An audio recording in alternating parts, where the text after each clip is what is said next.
vamos falar do coronavírus, porque o governo do estado está em alerta para prevenção a ele, né?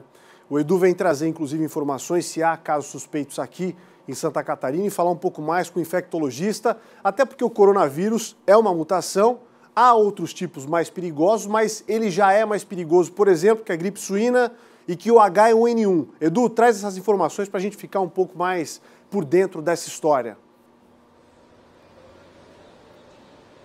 Polito, e é importante que a gente te diga que já faz tempo que deixou de ser um problema só da China, né? Nós já tivemos casos confirmados de pessoas que contraíram a doença fora do território chinês. Isso aconteceu na Alemanha e também no Japão. Já são 132 mortes na China e tivemos aí confirmados em torno de 6 mil casos da doença espalhados pelo mundo. Ao meu lado está o infectologista da DIV, o Fábio Galdense.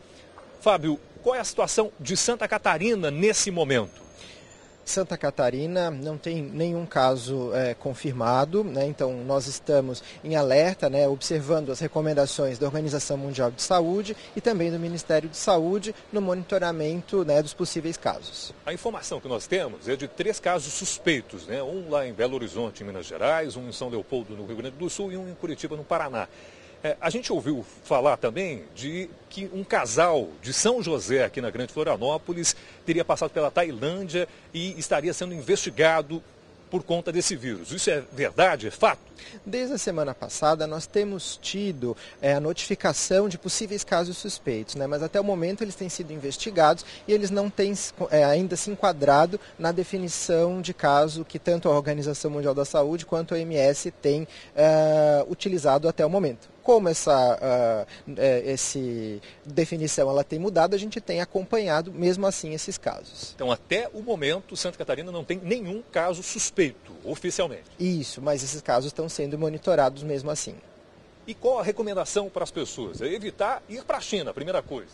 Sim, a Organização Mundial da Saúde e o Ministério também estão recomendando, né, o Ministério ontem na videoconferência que teve, né, orientando o país, de que no momento não se faça viagens então para a China, que é o local onde se tem a transmissão sustentada do vírus. E quem eventualmente passou por lá, o que deve ficar atento? Precisa lembrar, né, que o período de incubação, né, deste novo coronavírus está estabelecido em 14 dias. Então, claro, quem esteve lá há mais de 14 dias e não iniciou nenhum sintoma, não deve se preocupar. Então, quem esteve nos últimos 14 dias, está lá ou voltou para cá e tiver qualquer sintoma de doença respiratória, precisa procurar imediatamente o serviço de saúde para avaliação. Vamos reforçar os sintomas? Começa com febre, tem tosse? É muito importante lembrar que do ponto de vista clínico não há como diferenciar uma gripe dessa nova doença por coronavírus. Então os sintomas são febre, dor de garganta,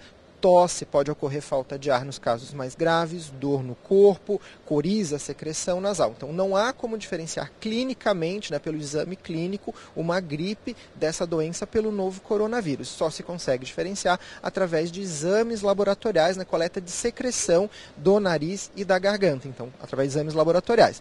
Por isso que os casos são monitorados e encaminhados para laboratório para realizar essa testagem. Então, os sintomas são esses. Quem esteve na área de transmissão e apresentar algum desses sintomas precisa procurar os serviços de saúde.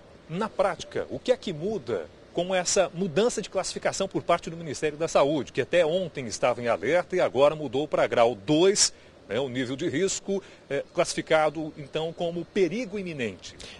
Todos os serviços de saúde passam a receber os alertas dos protocolos de atendimento que são acionados nessa condição. Então nós não estamos mais só monitorando o que acontece fora do país. O monitoramento começa a ser feito para já possível atenção aos casos dentro do nosso país, porque foi identificado casos como suspeitos dentro do território nacional.